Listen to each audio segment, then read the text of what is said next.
3, 2, 1, go. Alright, so this game is a 3D platformer made by Heavy Iron Studios in 2009. There's two versions to this game. There's the Wii version, and then there's an Xbox 360 version. I'm doing the run on Xbox 360 to save in loading times over the Wii version. In the any percent category, it saves 3 minutes alone, but in the extended categories, it saves even more, and it's kind of absurd. So this hopping into the first level here, Jellyfishing. So there's going to be a bunch of combat fights coming up here, so I'm going to be looking for them to pair up in groups so that I can hit them all with the same swing. Looks like we got a double here, which is good. That's going to save us about 2 seconds. And then I'm going to look for the guy on the right to make sure he's close. Good luck. Alright, cool. That was a good pattern. So yeah, the big key to these early combat sections is making sure I can manipulate the robots into pairs so I can hit them more efficiently. So, that wave in particular is kind of random because they can wander around before you can manipulate them with using their aggro radius. But these next several fights are much more manipulable. So, for example, all I have to do is stand right here, and these two guys will just chill out right here for me. And then hopefully, okay, perfect, those two happen to line up pretty nice. Guy in the back can be a bit of a jerk, but we're good. Gonna do a small little shortcut up here. It's gonna let me nab the last robot. And from here, I'm gonna set up for a trick called Tiki Jump. There's like a button, quote-unquote, puzzle that's going on right here, but I'm gonna skip to the end of it right here. There we go. There's a little bit of cliff that extends past the fence there, and if I jump to it, I can just jump over the fence and hit the final button early. Oh, okay. Thank you, game. Yeah, those those bounce pads can be a little bit glitchy.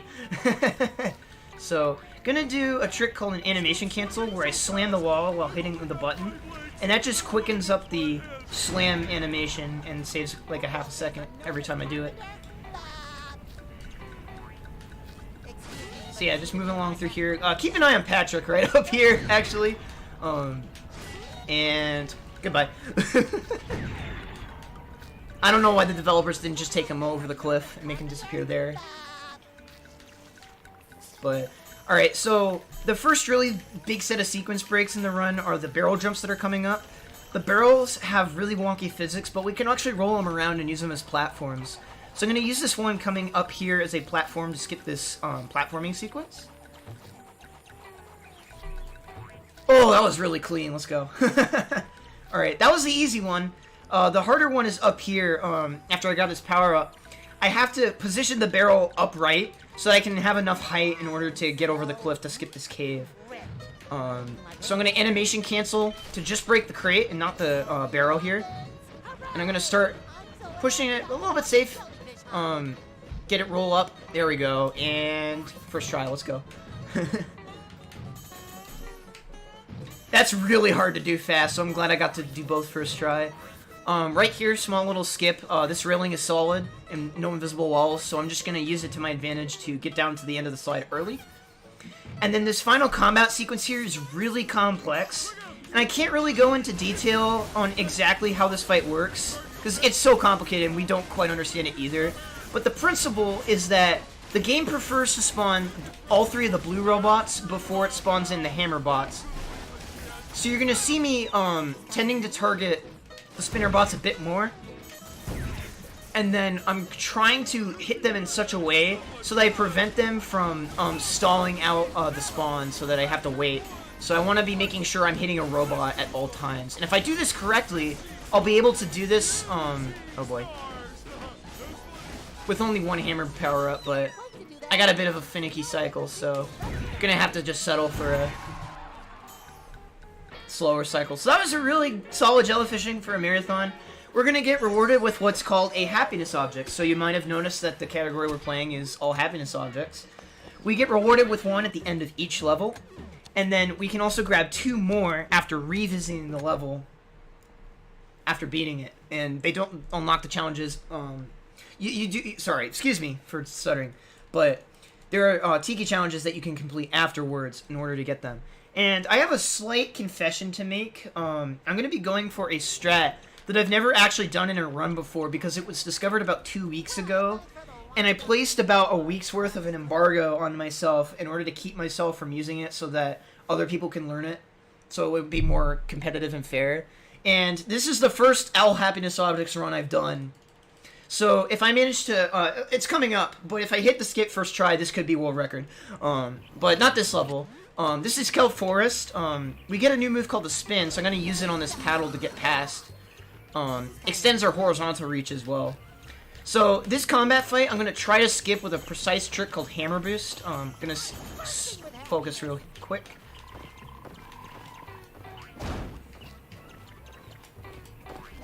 Nice, first try. Alright. So the way that works is that when a Hammerbot swings, his hitbox extends slightly upward. And if you put SpongeBob up there right as he swings, he'll push you up and over the ledge. So that skips about a 40-second combat sequence. Alright. Oh, wow, that was a really good fight. Okay, I've not seen that particular manipulation before, so I'm actually going to clip that later and look at that. That might actually be pretty fast. But normally I'm just positioning myself in such a way that allows me to sub for doubles and triples. Alright, we're going to skip the second half of the combat sequence with a trick called that, the spin boost. The spin bots, when you spin into them really, like right before you hit them, they send you away with pretty high knockback. And if you jump at the same, like right before this happens, the game doesn't cap your vertical momentum correctly, and it just sends you flying into the air. And we're going to be using that throughout the run to skip several sections. But before we skip this section right here, we're actually going to grab this buff power-up right here. And I'll explain what this does in a second, but I have to set up for another spin boost real quick. Got it? Alright, cool. I kind of did the Hail Mary setup there. Typically it's safer to bring them a little closer, but I'm pretty crazy, so... So, here's what this power-up does. It's called Sponge Buff, or I just call it the buff power-up.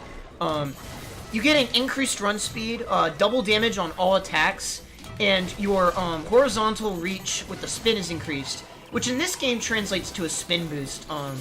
Small thing right there, I actually momentum boosted off the paddle there to skip a cycle. And as you can see here, this power-up just rips through the robots. And the spin is completely broken because you can hold it down. And the robots don't have too many iframes. So they all just die. So you're also going to see me do the short hop spin because of the speed boost that the spin gets. So it leads to some really cool areas of movement like this area right here. Gonna do a really tricky spin boost right here.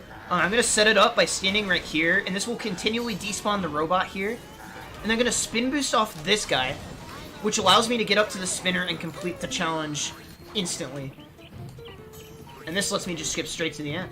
So, yeah, kind of a gauntlet of tricks in this level, but this is probably one of the more reset heavy levels in any run, any category. Alright, gonna go for a swag strat called Gate Skip. It saves a second, but it's awesome. Alright, let's see if I get it. Hey, let's go. Alright, so right here, I need that spin power-up to get through the flowers without taking damage. But if you jump between them, they just never damage you. So I just avoid it entirely. One last spin boost, and now we're heading off to the mini-boss. And so because we maintained the buff power up to this point, we can actually two-cycle this boss. Normally when you take damage with the power-up, you lose it instantly, so... A lot of going fast and maintaining optimal movement is making sure you never get hit. It's going to lure him into the wall to make him stop attacking as soon as possible, and then he'll be vulnerable for damage. And so you can see he takes 2 bars because of buff power up. Shouts to the Beatles. Alright, so he's dead now, and I'm going to try to roughly stand where I think the object's going to spawn in. If I do it just right, the treasure chest that spawns will actually push me up into the happiness object and save about 5 seconds. Because normally I'd have to darn it. Because normally you have to wait to regain control, but it starts the cutscene before you regain control, so that's unfortunate, but not a big deal.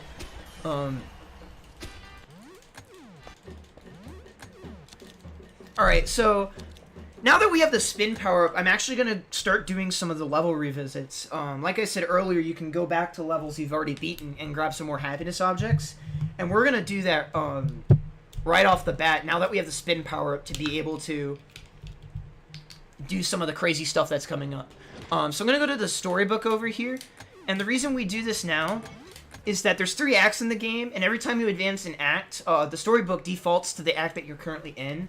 So it saves on menuing if we do these revisits now as opposed to later. But the skip that I was alluding to earlier is at the very beginning of the revisit here. Really tricky and punishing if I miss it, but it'll probably still save time even if I get it second or third try. So I'm going to go in the cardboard box, which is supposed to be a warp point, to despawn the combat challenge here and consider it beaten. Because the game is like, oh, you shouldn't have to backtrack, so... but what we're going to do here is we're going to go to this cave over here that's normally useless, and I'm going to set up for a really tricky out-of-bounds clip right here.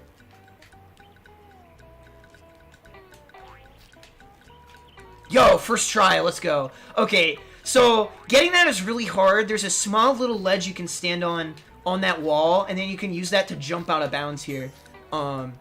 If I go too far, I fall too far for me to be able to recover, and I have to basically death warp, and it kind of sucks. So why are we out here, you might ask? Well, it turns out that underneath the floor, right where the spawn is, are the other 2 happiness objects that we need. So we just collect those 2 happiness objects from out of bounds, and we just completely skip the rest of the revisit. As far as we know for right now, that trick is probably only fast in this category and not 100%. Because in 100%, there's a couple extra collectibles that are nearby the other happiness objects. And it's just not worth it to do that trick. Because you have to die at that point. So you're going to see us do that a lot. The reason that the objects are out there is because in order to reduce on lag when they spawn in the objects, they leave them hidden out of bounds. That's just how they do it from a programming side of things.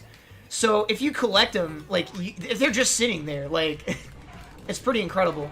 So we're in Karate Island again, and we're going to be doing a lot of the same spin boosts that we did earlier. Because the challenge to Tiki is just above here. Alright. I misaggroed him a little bit too early, so I had to wait for him to get undizzy, didn't want to break him. And then here's an actual Tiki challenge. This one is just collecting all the nuggets. Really simple challenge, just going to try to maintain, try to spin in the air as much as possible.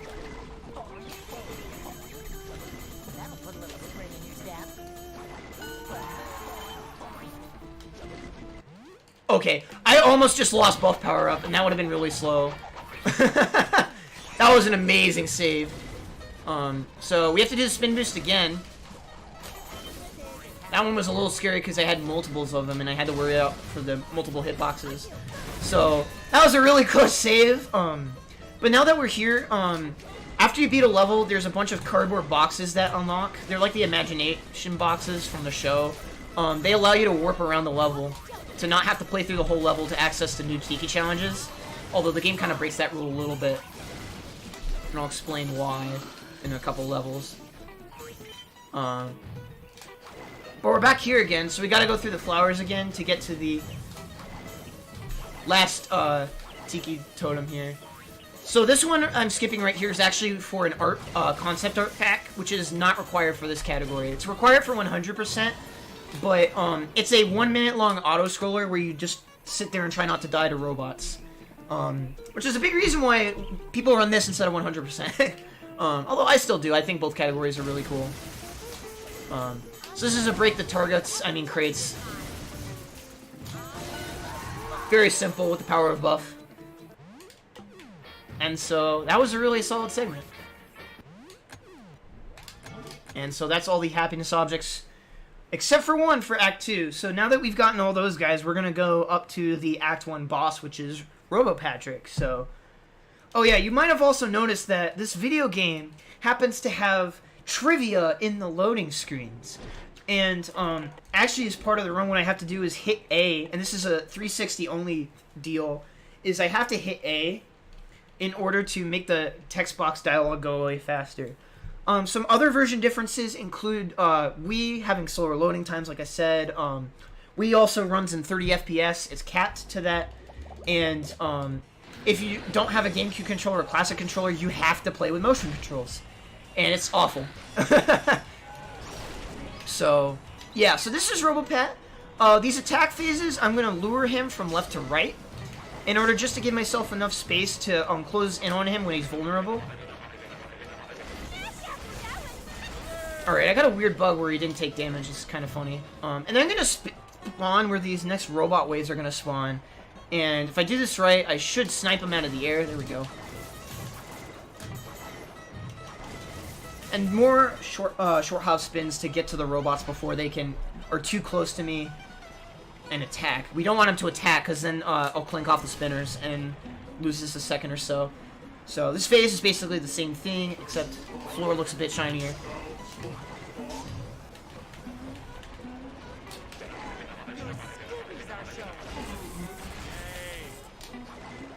Alright, so I'm going to stand right here. There's a big hammer bot that spawns. And if I do, if I mash spin here, it'll destroy him in one hit. And then if I get a good wander, good. Alright, so the spinner bot right there tends to wander away. If he wanders close to you, that's good luck and he'll save you a second. If he doesn't, you'll lose a second, but not a big deal. So now there's Jellyfish Jelly, but because of the strat that I use to lure him from left to right, it really doesn't impact anything.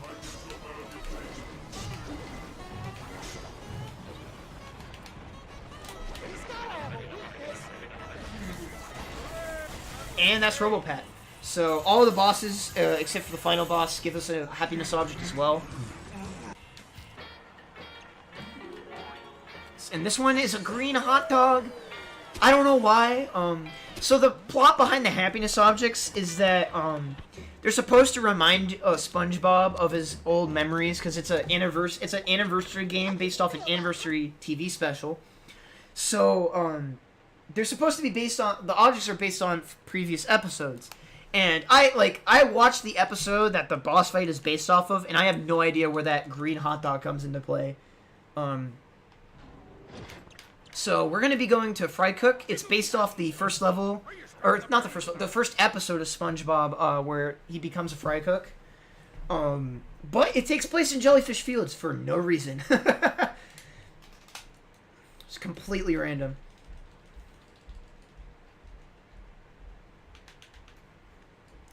So, we get a new move here called the Cannon Shot. Oh. Okay, nice animation game. So we get a Cannon Shot ability here, which lets us shoot a projectile. For this level, you won't see much use of it other than to hit switches. But for some of the later levels, I'm actually going to be using it very frequently on single-target enemies because it has a high rate of fire and very little cooldown. So you're going to see me use it a lot. It's probably the most efficient removal method in several later combat experiences. But this first portion of the level is cycle-based, so kind of on a set cycle that we can't really control. Also, that big spinner to my left can get in the way of my cannon shot, and it just ruins my day. So I'm glad that didn't happen.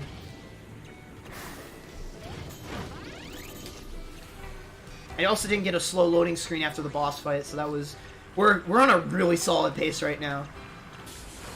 I also delay hitting the button there because if I hit it too early, the boss will stall for like a second or two. So it's actually faster to not go fast, which is kind of funny.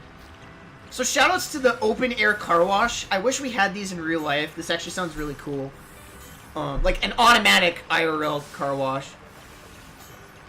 The kid down the block who like will wash your car for you doesn't count. Alright, so here's the gauntlet of tricks. Gonna jump around the pier here in order to skip a cutscene. And then I'm gonna do a trick called propeller jumps. Hail Mary. Got it? Nice. Okay, I cut out a spin. That's really good. So that skips that entire puzzle segment and saves a minute. It's incredible. I love that skip. Those propellers are really hard to stay on because they spin so fast that you can just get ripped right off of it, but... Alright, so the next trick in the gauntlet is called Tub Skip. It saves 7 seconds, and skips having to use this tub over here with Mr. Krabs. So this rock has an invisible wall but no collision.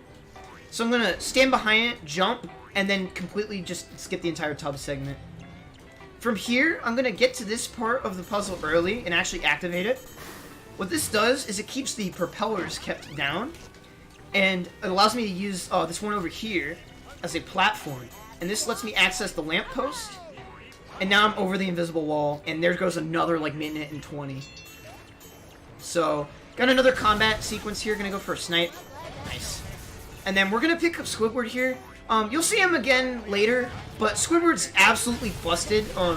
His rate of fire is so ridiculous that he can kill spinner enemies, which normally are immune to the projectile attacks. So you're gonna see me, whenever I have the opportunity in combat, to use Squidward, because he's broken. So that's the gauntlet. I got all 3 first try, which is really incredible. I also managed to leave this Tiki intact so I can avoid some of the quicksand. If I jump, there was one. If I jump frame perfectly off the sand, I don't get stuck in it, which saves frames. Small little skip here, jumping on the Dutchman Tiki to get to this boardwalk a bit earlier. And then this last puzzle needs to be completed for the object to spawn. So I'm gonna go for bank shots off of the wrong side of the propeller. Oh, I didn't get it. That one's hard to hit, but the next one is pretty consistent. Basically allows me to hit it a cycle early. Nice, let's go. That was kind of a scary positioning right there, but I got at least one bank shot. That was a really solid fry cook for a marathon. Holy crap.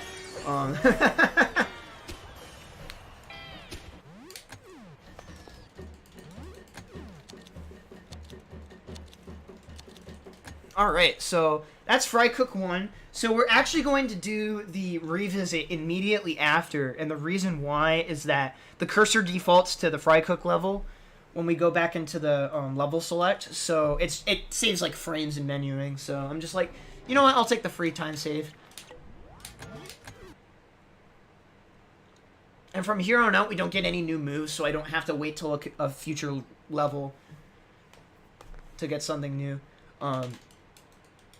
So luckily for us, we don't have to sit through the bus wash at the beginning. We get a cardboard box at the very start that lets us skip it. Although they make us play through the tutorial box again. I don't know why that's a thing. The box is right over here. I don't know why they try to hide it from us. That's just cruel. So activating the Tiki challenge actually requires me to use the select button. So I either have to reach over with my right thumb off the buttons in order to hit it, or like wrap my index finger around the left stick and hit it from like the top. It's kind of dumb, but it's kind of cool looking. So nugget challenge, get all the nuggets in a short period of time. Really easy. That was a good time. And because the cardboard box is after this puzzle, I have to do propeller jumps again. And I got the Hail Mary again. Let's go. Jeez Louise. Alright, this pace is actually insane. Kind of glad I'm not looking at the timer right now, because I'm utmost certain that we are ridiculously ahead of world record pace right now. But don't get your hopes up. Something could go wrong at any moment. Okay, give me this, please. So Squidward strikes again. Basically the same fight, but from a different spawn position. That was pretty clean. And then the Tiki challenge for this is, you can actually see it in the distance over there by that paddle if you look closely enough.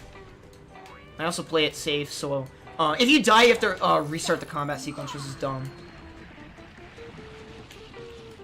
So, gonna get to that one. This Tiki challenge is a break the Dutchman crates challenge using the cannon shot, and this one actually has a pretty cool strat to it. So,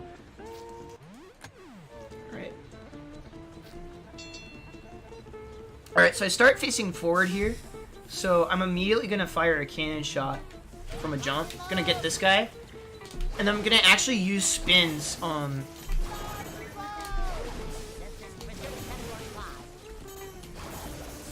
Alright, that was a little bit slow, but you can actually use spins to break them instead of the cannon shot. A little bit slow, lost a couple seconds there, but we still got the object. Thank you for eating my input game. So yeah, that's Fry Cook 2. That went really solid as well. Dang, this runs pretty... Considering I haven't played this category in so long, I'm pretty happy with where this is going so far. Alright, so we're going into the Santa level. This stage is based off the Christmas special of SpongeBob, the original one, where Squidward becomes Santa. But it takes place in the Krusty Krab freezer for some reason. No pun intended, but this is probably one of the coolest levels in any category. Every category has some really cool stuff going on in this level. And All Happiness Objects is no exception. So, I'm going to snipe this bomb bot to keep him busy. Going to use these ice cubes to get up here. And now I am out of bounds. So, while I'm out here, there's terrain that extends past the invisible wall. So, I'm going to use that to continue to navigate out of bounds, roughly back towards the starting area. And so, once I get right about here... Okay, I accidentally missed one, so I have to go back and grab it. That's kind of unfortunate, but it's not a big deal. It's because I can just, oh, actually... Oh, crap. That's gonna lose a lot of time. Well, so much for the perfect world record.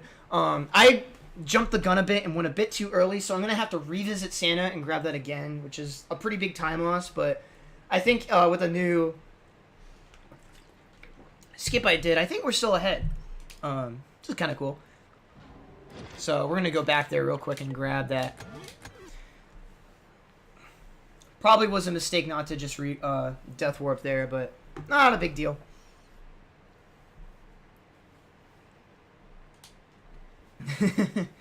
Went a little too ham. No guts, no glory, though.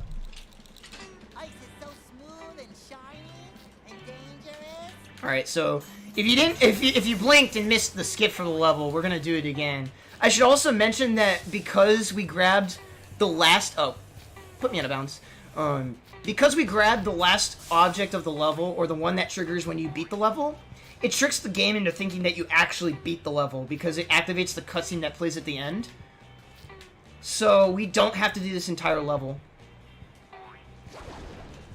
Okay, good. Should be good now. Yeah, so it completely skips the level. Because the cutscenes to the end of the level and the end level trigger is tied to having collected that object. So it just triggers the end of the level. It's pretty incredible.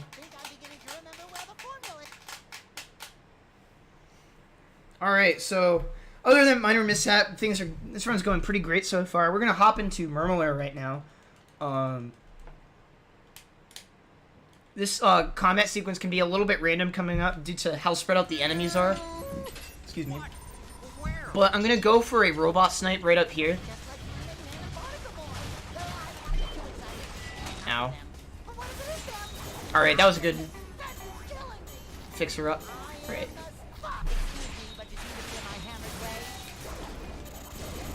There we go. So I got some good triples and doubles there, so that sequence went relatively well. Ow. Can you please get hit? In this game. You're a great pal.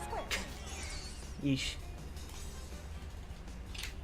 Alright, so moving on through here, once we get to this next open area cave, we're actually going to do a small little skip that should be filed under how the heck do we not find this.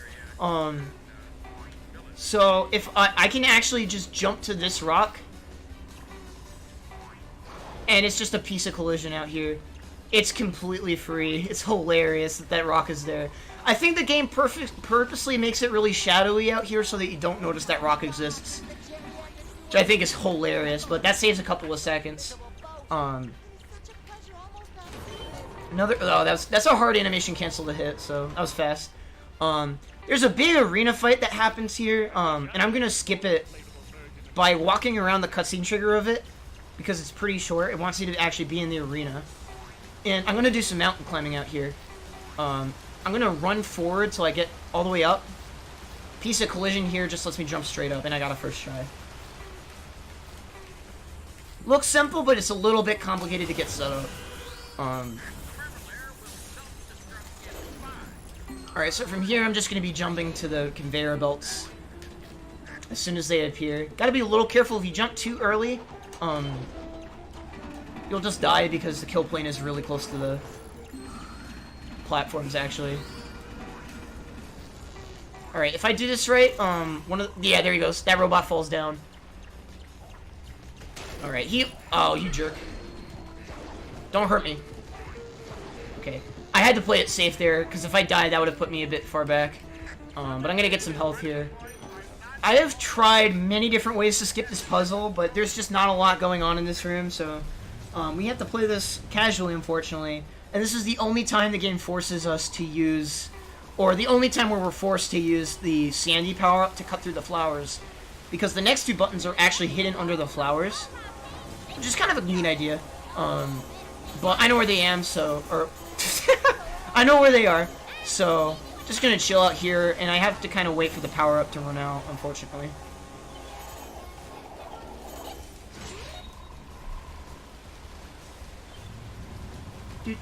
Just waiting for the game to stop playing itself. Yeah, there's actually potential glitch in this stage that could completely like shave minutes off of this level, but it's still kind of being scienced, and we're not even sure if it's possible. It's been scienced for like a couple years at this point now. Just pretty sad. Alright, but one more tunnel, and then we're going to finally be getting a buff power up here. So our movement is finally going to be fun to play with. Going to spin into it to start a little bit of a momentum. Going to completely skip the intended gumball wad there, and then I'm going to use this one just because it's a bit faster. More short hop spinning.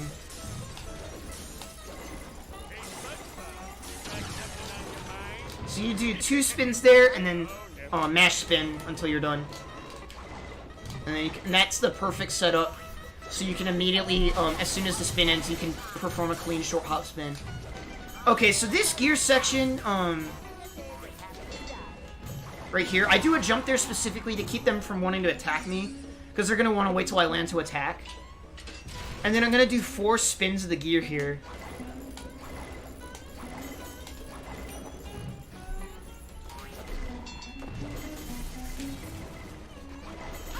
And then kill all those guys. You can actually do these gears in a 3-1-3 pattern, but it's only really possible in the task setting. Play it safe there with the 2. Alright, that was a pretty good pattern. You can actually skip to this gear early, but the game doesn't spawn in the robots required until you do the next wave, so it's kind of useless. So do 4 spins there to get there a bit early.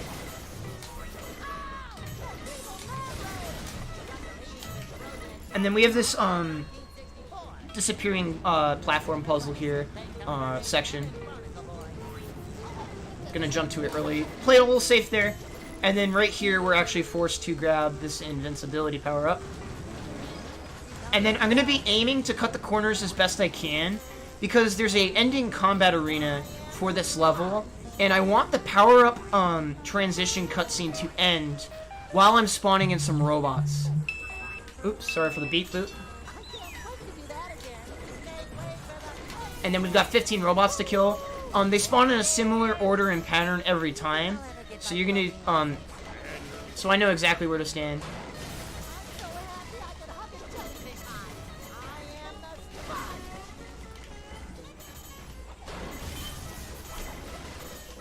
Oh, that's not good.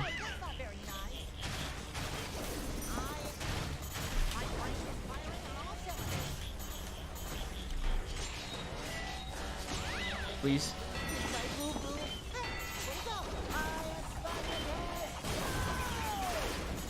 Alright, there we go. So, yeah, losing buff power-up can be kind of punishing, but it's not a big deal.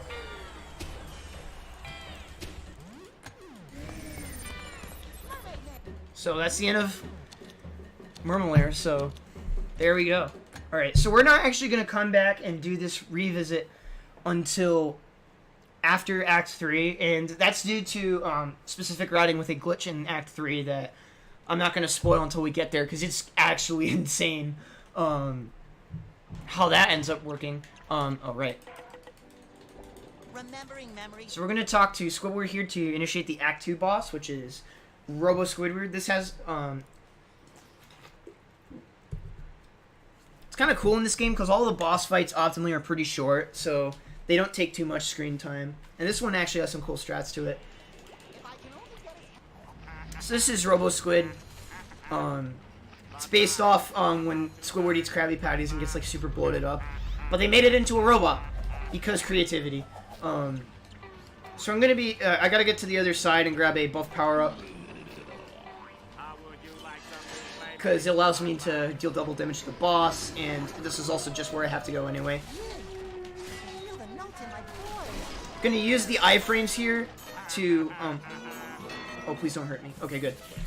If they hit you, before this cutscene initiates, Squidward won't actually register damage. It's really dumb.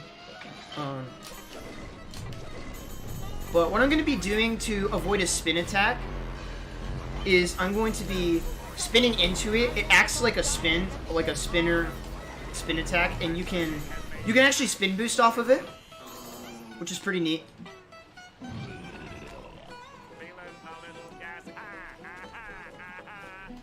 So I know what pattern of blocking he's going to do every time, so I don't really have to react. It's the same pattern, so just pretty nice. So right out of the gate here, I actually gained control earlier. So I have a mash spin.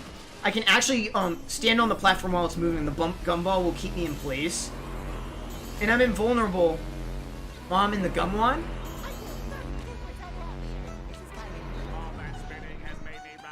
So I also get out of the gumball there to keep him from taunting at me. And that's Robo Squid. So that was a really clean fight. Nothing big went wrong. So, other than him hitting me, which is kind of dumb. Alright, there we go. Ideally, we want to have buff there because it makes the spin a little faster. That big boy spinner bot is really annoying. But yeah, there we go. There's Act 2 for you.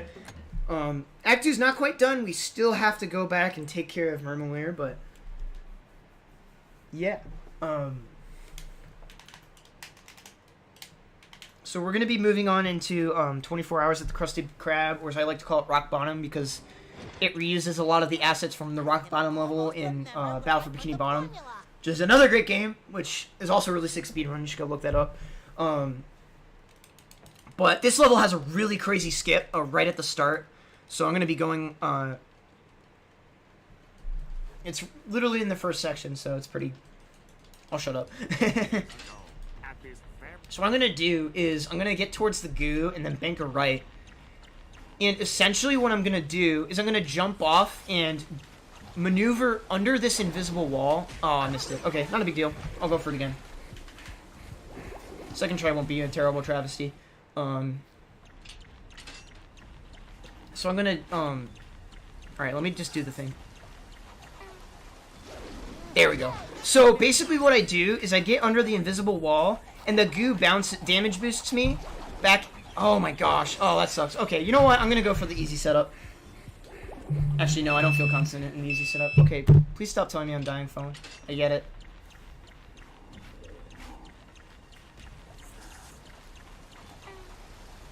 There we go. That was a bit cleaner. Alright. I have to be really careful around here. There's a couple places where you can get permanently stuck. But now that I'm out here, I'm just going to go right here, and there's the object. But it's not going to take me back to the... it's not going to... Okay. So it's kind of weird what happened there. But I grabbed the object and then voided out. And so what that does is it considers the level completed, but in a bugged way. So, let me do this first. Because there's a cycle I'm trying to make here. Oh, I missed it. Nice iframes.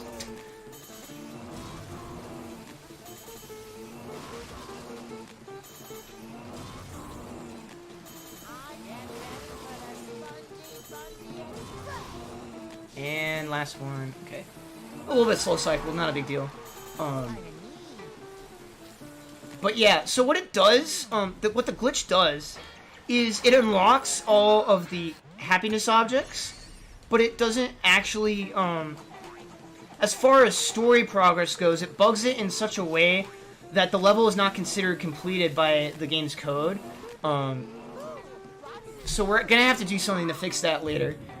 So we can't progress from here on.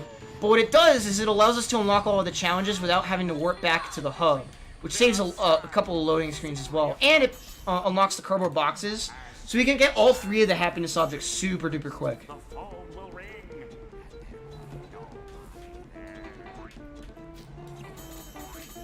Alright, so another nugget challenge here. This one's really fast as well. And then that's it for this level. This level normally takes like 8 minutes in the no level skips misc category.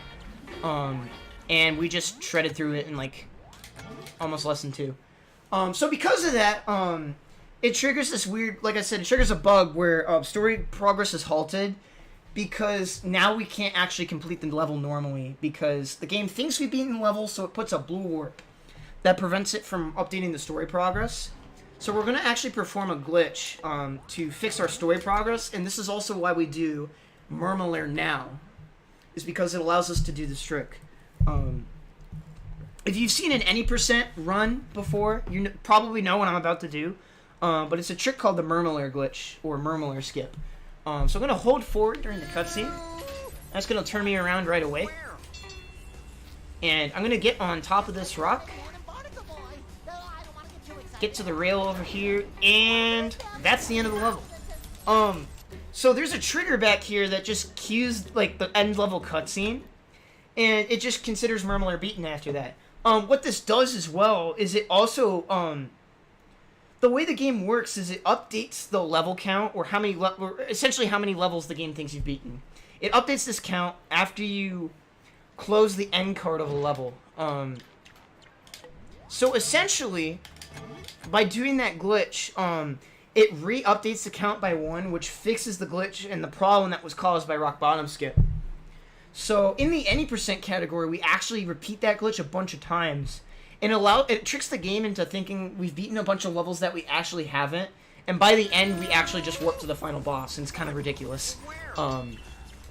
But that's what the any percent category kind of looks like, and in this category, we only do it once. Luckily for us, the next Tiki challenge is right here.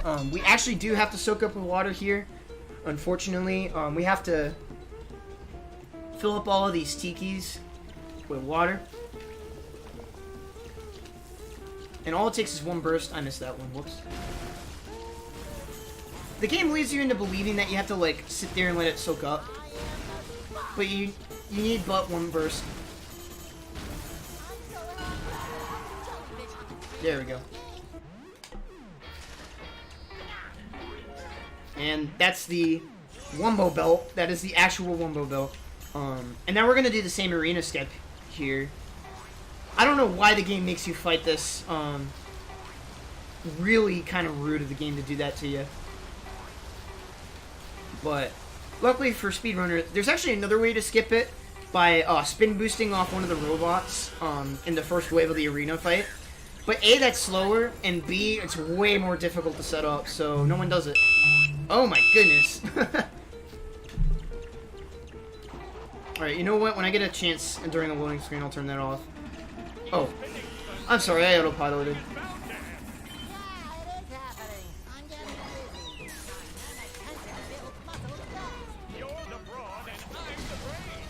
Okay, there we go. So they actually hid this Tiki challenge behind these crates over here, which I think is kind of cool.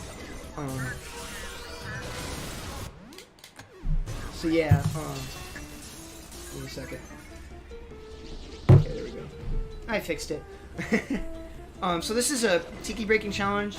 The game intends for you to snipe these Tikis from a distance, but you can actually just get to them over here without breaking the challenge at all. So we just do that instead. And that's Mermalair. So we've gotten all the objects there.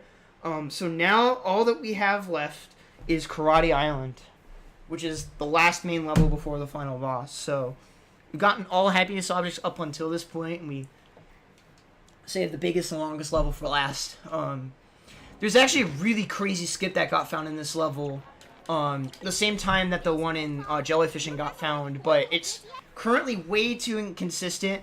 We don't quite understand how it works right now. It skips about half the level, but A, it's really hard, B, you have one shot at it, and C, it's execution hard. It's just ridiculous, so I'm not gonna go for it. No one in their right mind would.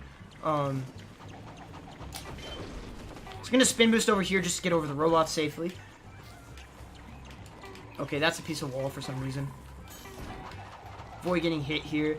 Gonna animation cancel again off the fence. I'm gonna jump off to the left here, which skips a cutscene that they did not make wide enough. Alright, this guy's in my way. And you too. So this is a rolling ball challenge. I have to clear those guys or else they'll get in my way. But you can actually get it so that some of the robots can't bother you really. So either they're in the sand or you can just roll around them. I also spin to blow up the bomb early. And then another animation cancel right here. So a big chill in here. Moving on from here, I'm going to grab that buff power up right there early by doing some rock climbing. And then I'm going to fall down while I collect it in order to play the animation while I'm falling where I can't really do much of anything. So, just kind of fast. So Squidward's just going to rip through these goofballs. There you go.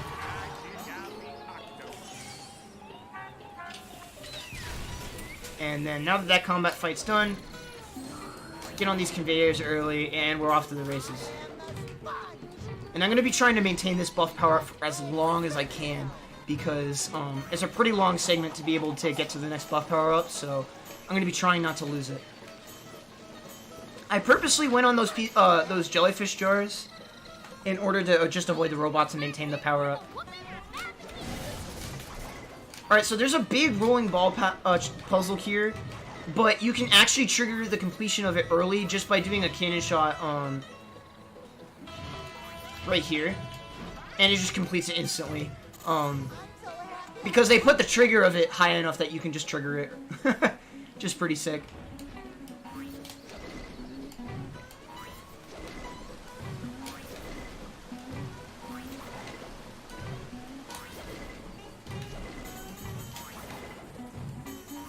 Alright, so just some more movement up here until we...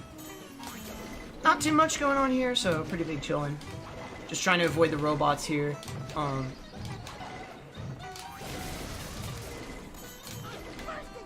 But funny, yeah, right there, the game actually forcibly takes away your buff power for no discernible reason.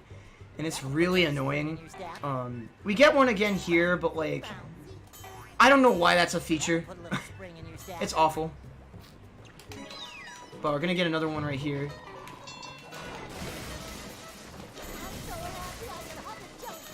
And that's that fight right there.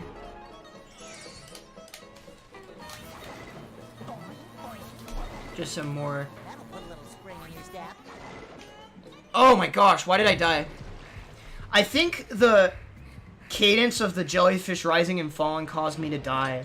Luckily the buff power-up's right over here, so I can just collect it again.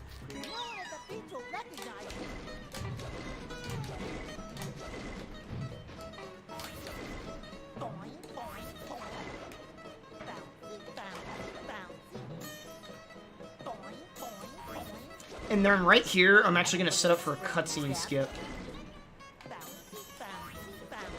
So I'm going to get on top of here, and then I'm going to use this to try to get me on this fence right here. Oh, I missed it. Okay, I can still skip the fight sequence if I do this right. Oh my gosh. Okay, I'm actually going to take a death so I can get buff power up again.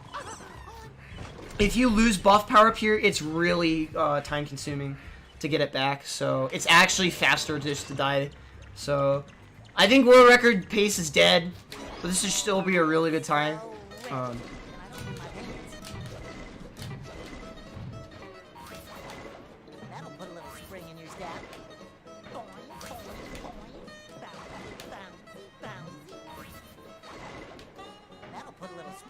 I'm gonna focus while I try to get it this time.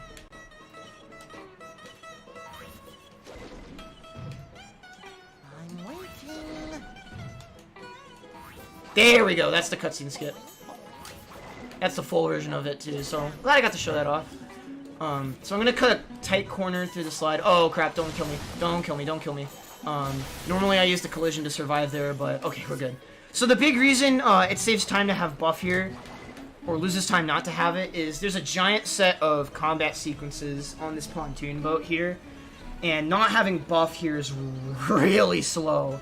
So I always grab it, no matter what.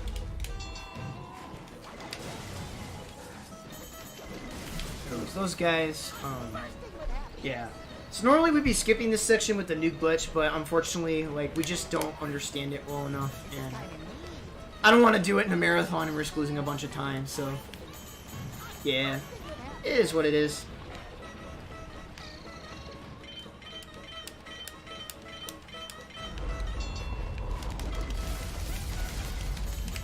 Whoops. Alright, this fight is free. They just literally spawn right here. There we go.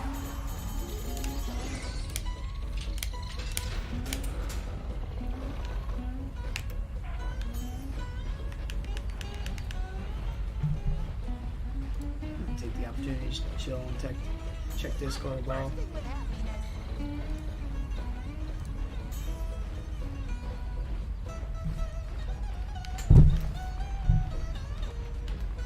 You can jump to that button early and use that to get to the dock early. No one goes for it, because if you miss it, you have to do that all over again. And no one in their right mind would ever do that.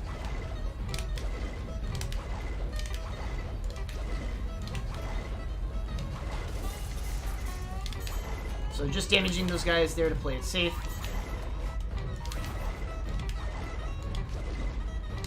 And then right here, I'm going to do another momentum boost off this paddle. And you gotta be careful there, actually, because if you go too ham on the momentum boost, you'll just slide right off the platform, and it's actually ridiculous. So, big windy corkscrew segment. Oh, I played safe. You're gonna see me jumping around the geysers.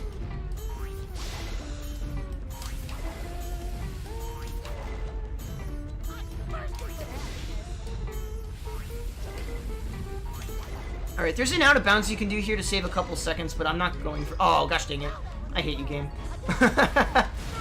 I try to avoid grabbing that, because it puts you in a transformation animation.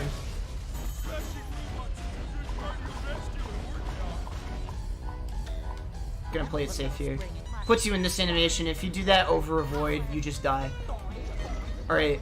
Unfortunately, the game gets rid of buff for this mini-boss, and it forces a 6 cycle.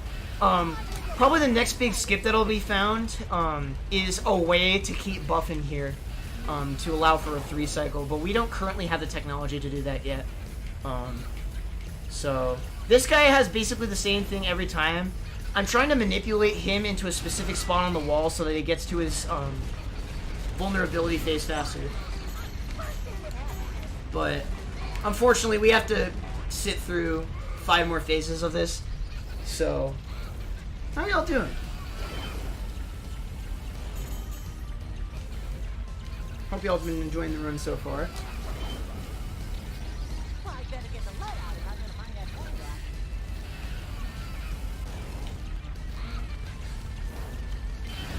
Okay.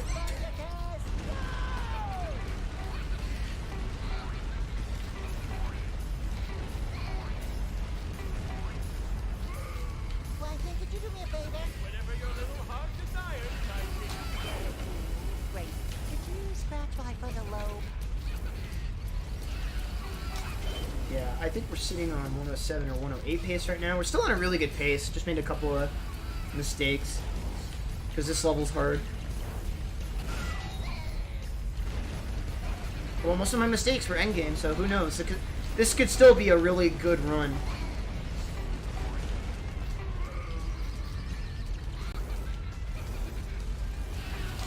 So yeah, you can see why we're working so hard to get buff in here. This is a very comfy part of the run right towards the end, but it's very time consuming. So, I guess I'll go over kind of what the skip that we do here is. Essentially what we would do is perform an AI manipulation on the first wave of enemies that you actually saw, like, down that way, through that window. Okay. Thank you. You would manipulate some spinners to stay on the top ridge there. And then you would go out of bounds later after unloading these robots, load them back in, and then use them to perform a spin boost from out of bounds after manipulating them not to walk off a cliff like a lemming, and then jump off some tunnels from out of bounds tunnels to get right to this fight. And it skips half the level. But the problem with it right now is we don't quite understand how to consistently make the spinner bots not die. We have kind of an idea, but we're not quite developed enough yet, so.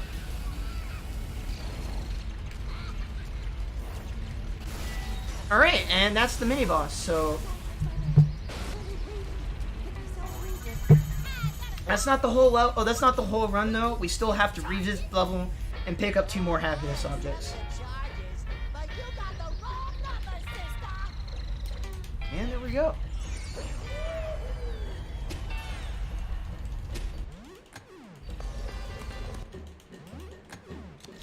And to note, we actually do know where the happiness object for the level is, but it's located so far away out of bounds that it's inaccessible, essentially.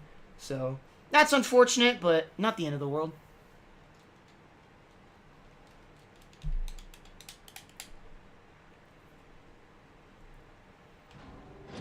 Alright, so there's Patrick with the key to the final boss, but we're going to go back and grab those objects, like I said. Subject ourselves to some more loading screen trivia. Yeah, it's kind of hilarious how slow the loading screens are if you're not on. If you're not on 360. Alright, so the box is conveniently located right here. Then we gotta go through this section one more time. Everything is kind of conveniently placed in this level, which is nice. Except for one thing that's kind of annoying for 100%, but that's not really relevant for this category. So this challenge is actually a shooting gallery challenge for stone tikis, where you actually have to shoot at them.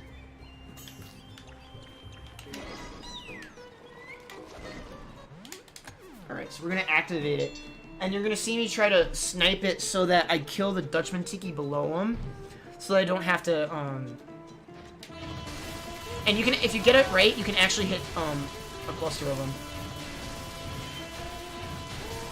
Nice! And that's the challenge. So this challenge doesn't actually,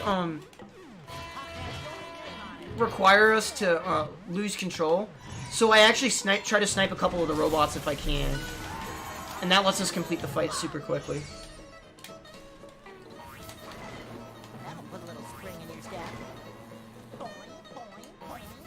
Alright, there we go. I know how to hit that. You can actually perform the cutscene skip up ahead into the cardboard box here.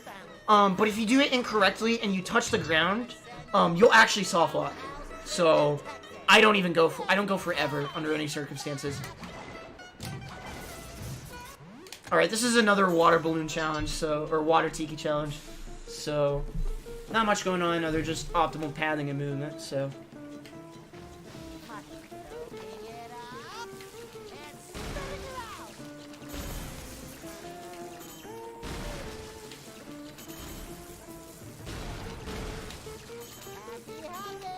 Please?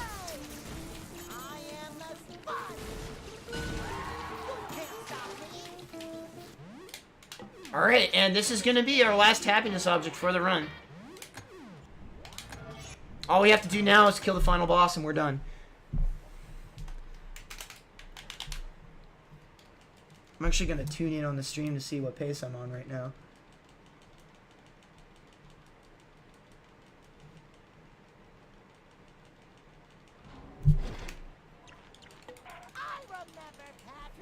Alright, we're sub-hour going into Robo Pat, which is really incredible for a marathon run.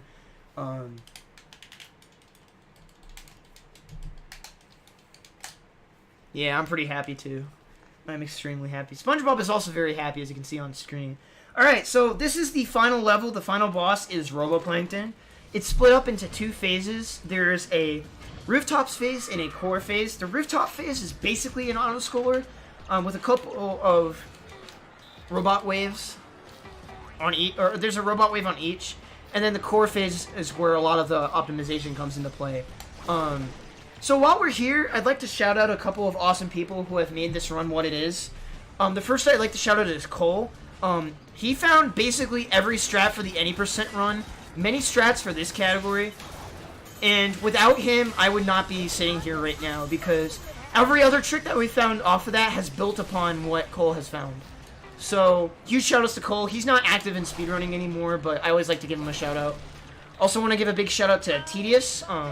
He's a homie of mine from the Sponge speedrunning community. Thanks, dude, for pushing me in this game. Shout-outs to the Truth Your Score Discord. If you're at all interested in running this game of any category, this is probably one of the most accessible games for speedrunning for people who don't know what they want to play. For several reasons, and I'll actually go into that in the after I explain the core phases here. So we're gonna get a buff power up here, and we're gonna try to keep it throughout the rest of the boss fight, just like we've been doing throughout the All Happiness run. And I'm gonna go right here.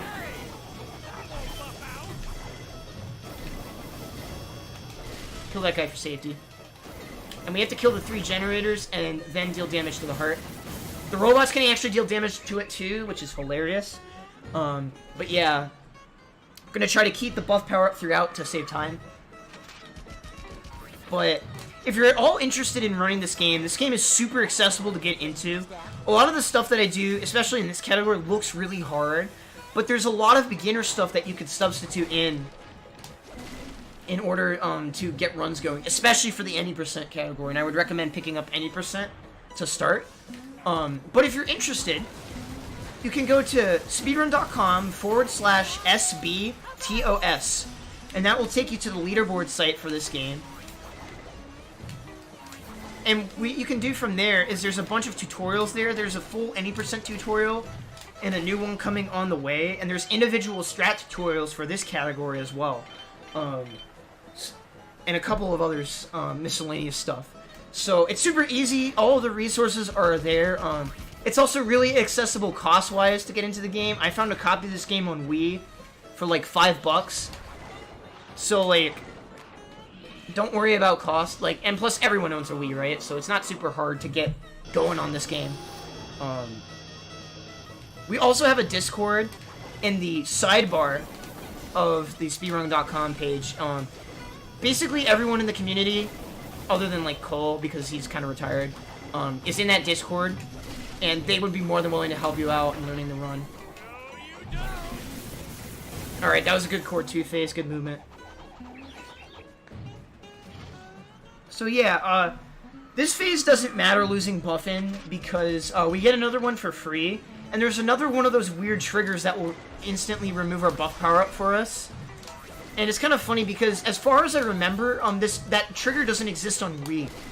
So for individual level speedruns, it's actually faster to play this level on Wii, due to the increased speed, due to having buff and core phase free for free. We get a backup one in there, but it's faster to have it from the beginning of the phase.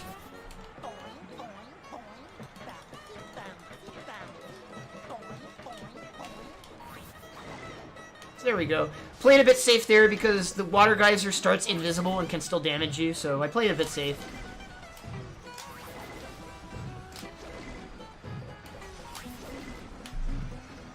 And then, Roboplankton is gonna get angry at us, and he's gonna shoot another 2 waves of bullets. And we can actually spin these, and it doesn't even matter. Take that.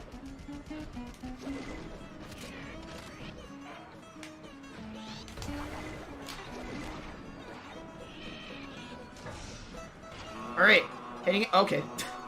Yeah, the game really doesn't want you to hit that early. It's kind of dumb. But this is the final core phase. Time is coming up relatively soon. It ends when we hit the final phase on the heart. So I will let you all know. I'll let you know when that time comes up. So 2 more generators to go. Okay.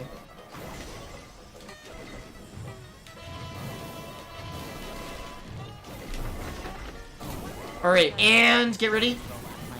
Time.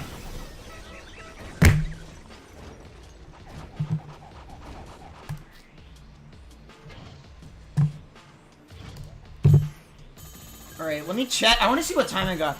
Wow, 105.10. That's really good. Oh my gosh. Jeez Louise. Hold on, let me check. That's like... Yeah, that's like about a minute off PB for me. A little more than a minute to like a minute and a half off PB. That was a really solid run. Even without the mishaps. So yeah, that's the so really cool. That's the first marathon showing of this category. That's also the first run that's ever been done with the jellyfish out of bounds skip. So super hype. And we're like way underestimating it, which is amazing. So yeah, thank you all for watching. Huge shout-outs to the Valuethon staff, not only for putting on this amazing marathon and being super patient with me, especially after what happened with the Chibi run, but also for putting on an amazing show, and for literally, for whatever, I don't know why they did this, but they gave me 3 hours to myself in a row. I don't know who would ever decided that. I wouldn't have even done that. I don't trust myself that much. But thank you for the Valuethon crew for having that faith in me. It's been a real honor and a real pleasure to run this game back-to-back at Valuethon. I said this earlier, but I'll say it again for the people who just got here. If you're interested in any scope at all and what I have to do, or what I end up doing, you can find me on Twitch at Jaxler1. And, yeah, I don't have much other than that. I believe up next is Peeking Boo with Super Mario Bros. 3 on the DDR dance pad. It's gonna be insanely hype. I'm gonna stick around to watch that. It's gonna blow your mind. It's gonna be incredible. Yeah. Also, huge shoutouts to Boyce for letting me run this category. I was originally slated to run any % for this slot, but I really appreciate him for letting me extend this to fill out the gap and keep the schedule intact. So, yeah, thank you all so much. This was so much fun. Hope you all enjoyed. Have a great time. Alright, let's get set up for that Super Mario Brothers